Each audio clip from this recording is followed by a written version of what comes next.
Good morning, fourth grade. This week's story is called Freedom at Fort Mose.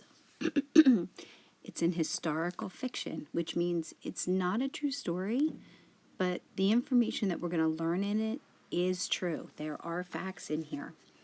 We're going to work on two skills. We're going to review the one we did last week, which is sequencing. So in this passage, you will see that the author uses dates to show that time is going by. But we're also going to review theme. Remember, theme is the lesson that you should learn from the story. Okay, I am going to read it to you and you can follow along. If you want to read it on your own, just turn down the volume. All right, Freedom at Fort Mose. By September of 1754, 12-year-old Lucas Jackson and his family had been living at Fort Mose in St. Augustine, Florida for a year. They were part of a group who had escaped from a plantation in South Carolina. They had heard that Fort Mose was a place of refuge for runaways. Over the years, many people were willing to endure the treacherous journey there in return for the promise of freedom. During his time at Fort Mose, Lucas kept a diary to record what happened there. All right, so now below, you're going to see this is a diary entry, what he has written, so he could document what was going on during his life. So the first journal entry was the 17th of September in 1754. This was about 250 years ago. It had been raining for more than a week now. This weather reminds me of my days learning to read and write back in Charleston.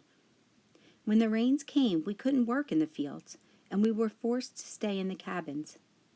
We knew that Mr. Slocum, the landowner, detested getting his boots wet, so he rarely came to check on us. He thought that all we knew were work and obedience. Miss Celia took a great risk writing letters and words on the dirt floor of our cabin for us children to learn. She said that, as the eldest member in our cabin, it was a risk she was willing to take. Learning to read was easy for me because I was so happy to learn about how to turn letters into words and words into ideas. I believe that reading is a gift that cannot be measured. Mr. Samuel Cantor believes this too. He's a farmer who lives near us and who gave me this fine diary. He said, "You're doing a good thing, Lucas. In years to come, people can read about this place and understand what we have risked to gain our freedom."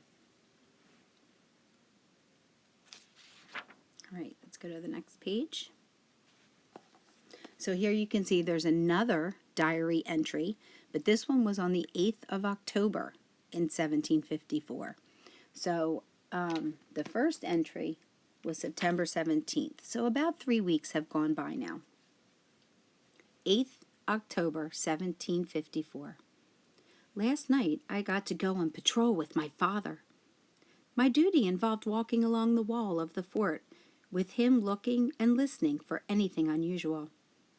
It had been a while since we came under attack, but we cannot let down our guard. We also listen for many people who may be coming here to seek freedom, as we did about a year ago. While on patrol, I thought about the night my family came to Fort Mose, and how scared but hopeful all of us felt as we entered through the big, heavy gates. I must stop writing now, as it is my turn today to help gather palm fronds, which we lay out in the sun to dry. Once they are dried, they can be used to repair old huts and to build new ones. Each week, more people come to the fort. Our priest, Father de la Casa, keeps the records and tells us that there are almost 100 people now. The next diary entry is the 26th of October, 1754. So now, about another 2 weeks has gone by. Last week, a new family arrived all the way from Virginia, and like everyone else, they arrived almost starved and weak beyond belief. My mother helped the family by giving them clean cloths to replace the ones they had been wearing, and their old ones were quickly discarded. The day after they arrived, I tried to talk to the boy, who was about my age, but he ignored me.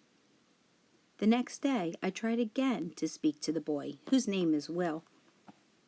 I showed him this diary and explained that it depicts as accurately as possible our life at Fort Mose and the people who come here. He seemed surprised and asked, "You know how to read and write?" "Yes," I told him. He looked at me without speaking, but I could see a question in his eyes. "Do you want to learn?" I asked him. "Is it not dangerous?" he said quietly, looking around to see if anyone could hear us. I smiled, remembering how long it took me to understand freedom and what it meant. "Will," I said to my new friend, "here at Fort Mose, you are free to learn, and I am free to teach you." We began our lessons right away. Okay, so as a review, you can see that the author used dates in his journal entries to show that time is going by. And you're also seeing the importance of documenting and writing things down, because now we know what it was like for people almost 250 years ago, especially the African Americans. They at one point were not allowed to learn to read and write.